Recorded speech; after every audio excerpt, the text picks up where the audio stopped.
여야 원내대표회담이 어제 오후 재개됐지만 또 결렬됐습니다. 국내와 해외 주식형 펀드 수익률이 2주 연속 상승세를 이어가고 있습니다. 이명박 대통령이 유럽 순방 중 교황청 방문을 추진할 것이라고 밝혔습니다. 세계적인 온라인 게임 열풍을 일으켰던 스타크래프트2가 하반기에 출시될 전망입니다. 솔직한 뉴스, 당당한 뉴스, 화끈한 뉴스, 숨김없이 모든 걸 보여드리겠습니다. 네이키드 뉴스 지금 시작합니다.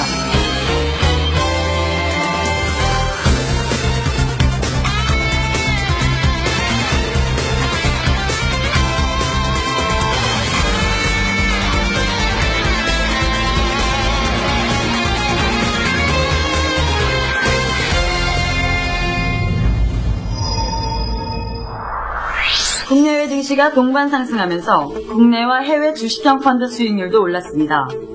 김주원 뉴스거리 전합니다. 국내와 해외 주식 펀드가 외국인들의 대규모 매수에 힘입어 2주 연속 플러스 수익률을 기록했습니다.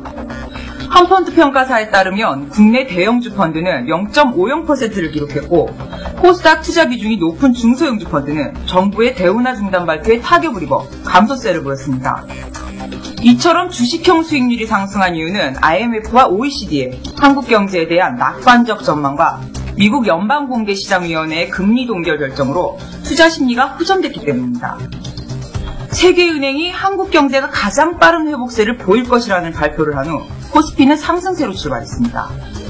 외국인 대규모 프로그램 매수세에 힘입어 국내 주식형 펀드는 코스피 200 인덱스 펀드가, 해외 펀드는 남미 신흥국 주식 펀드가 각각 양호한 수익률을 냈습니다.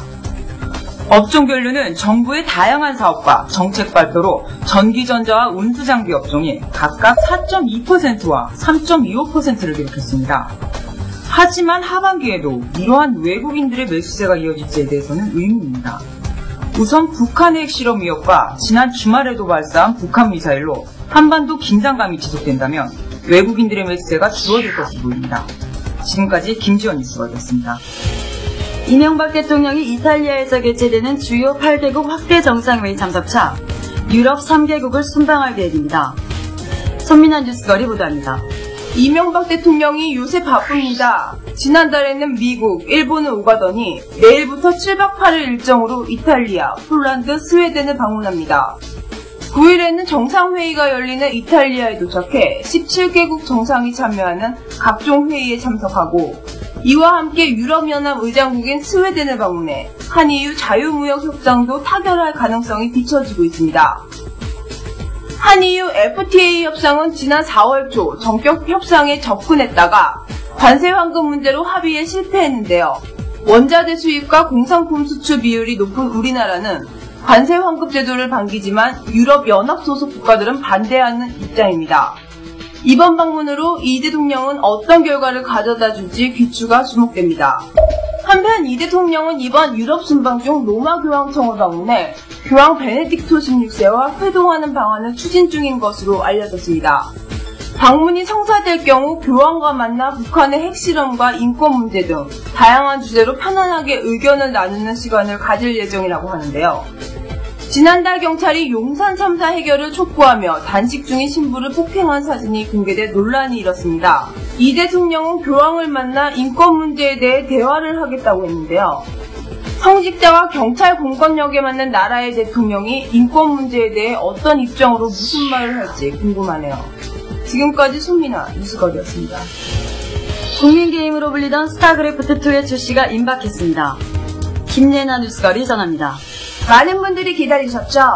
2009년 뜨거운 기대작 전략 시뮬레이션 스타크래프트2가 올 하반기에 출시됩니다. 출시된 지 10년이 넘은 지금도 스타크래프트는 최고의 개인 강자임을 보이고 있는데요. 스타크래프트의 후속작 스타2는 개발 초기부터 많은 관심을 모았습니다.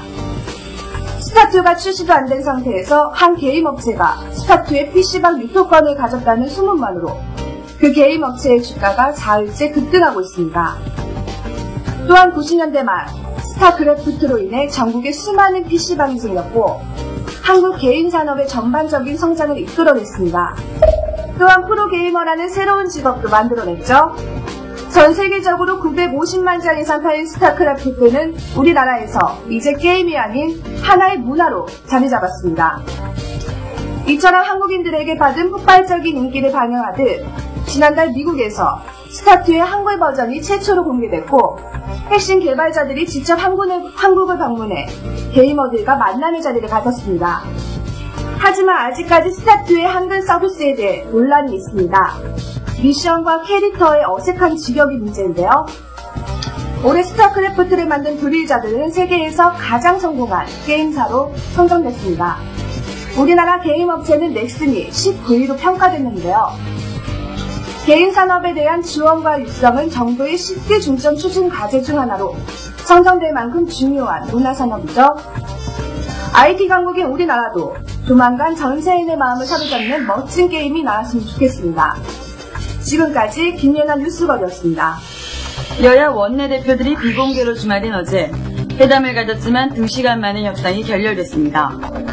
한나라당 안상수, 민주당 이강래, 선진과 창조 모임 문국평 원내대표는 서울모처에서 만났지만 오히려 여야 갈등만 더 깊어졌습니다.